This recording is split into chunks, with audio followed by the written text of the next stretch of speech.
So I think if caloric intake is chronically low, you gotta understand that your health will deteriorate. yeah, yeah. Like if it's chronically low, It's like 100%. wrong numbers.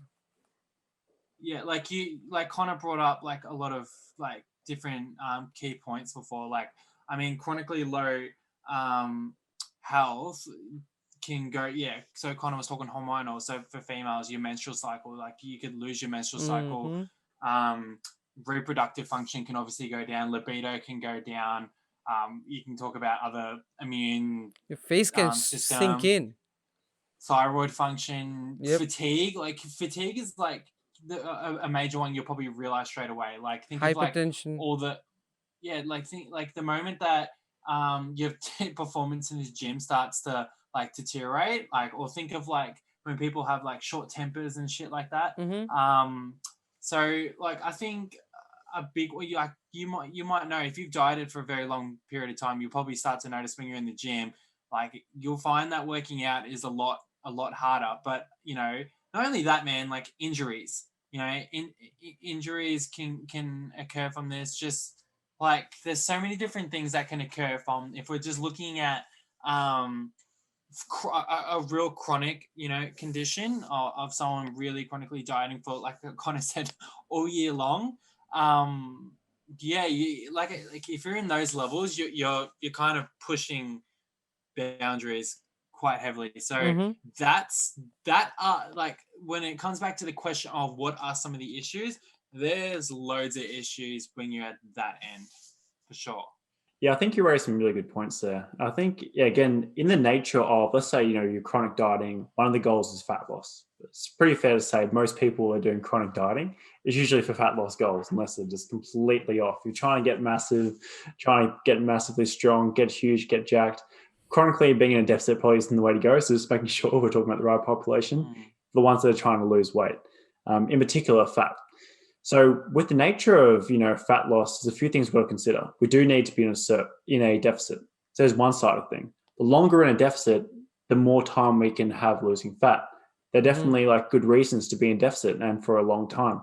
But there are definitely issues, particularly with efficiency, with performance, with health. So we'll start off with, again, with fat loss and losing weight, we have the ability to lose fat mass and we have the ability to lose muscle mass. There's two pretty big, things. Yeah, there are little other Huge things here differences. and there, but they're the big things we're dealing with weight loss. Like if you do a contest prep and you're losing 40 pounds, and let's say you notice 20 pounds of that is muscle, 20 pounds is fat, you screwed up your contest prep, right, Mm-hmm. Francie? Like the Yeah, look won't be you what have you want. lost, so there's no It's point. softer. Like there's all this shit Yeah. that comes along with it, for sure. There's no point. Yeah. So we need to make sure, okay, it's not just fat loss, it's muscle retention. Hey, And dieting part of is that is, not like, I'm sorry, but dieting is not only bland following a pattern, but being smart about it as well. yeah, you got to do the right approach, or else you're going to run into so many issues. Like you could just, like we've all seen scenarios, people just slash calories and they fall apart, and we'll get to some of the issues, with doing that in a second, right? Mm-hmm. Yeah, so we've got to preserve muscle. And part of the ways we do that is keeping performance good, making sure we're not chronically, covering fatigue. Like Nick says, if you're on a diet, you're going to have high levels of fatigue. But again, there might be phases where, okay, we need to at least pause things to really, let fatigue completely drop, let muscle mass fully come up. On the hormonal side of things, there are some adaptations that happen when you are low on body fat, just in nature, even if you're at maintenance or surplus. Mm-hmm. And there are other issues that if you're in a deficit, just like there are issues if you're in a caloric surplus, independent of if you're overweight.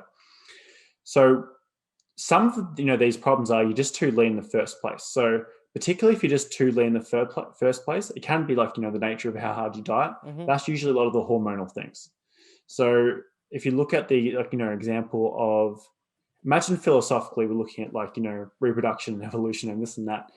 There's a bit of truth of, survival of the fittest. So imagine I was, you'd want to incentivize, things or people of good health to reproduce because that's how it leads to better offspring. In the same sense that, let's say the lady, she needs to have enough, food, body fat, this and that to support herself and the baby.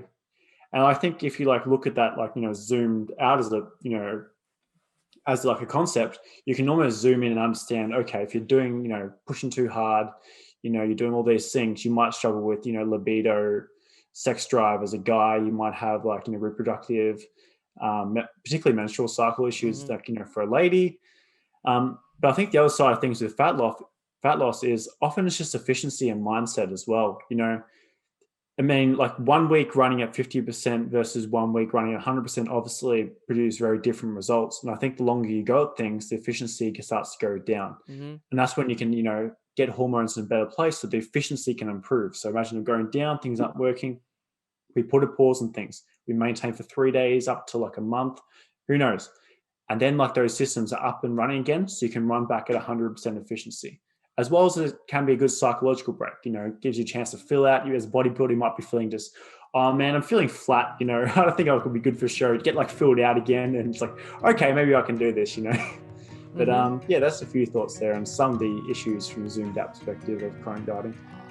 Thank you for watching the Forge podcast. If you enjoyed it, we'd love for you to subscribe. If you want to find out more about us, check the description. And as always, thank you for listening.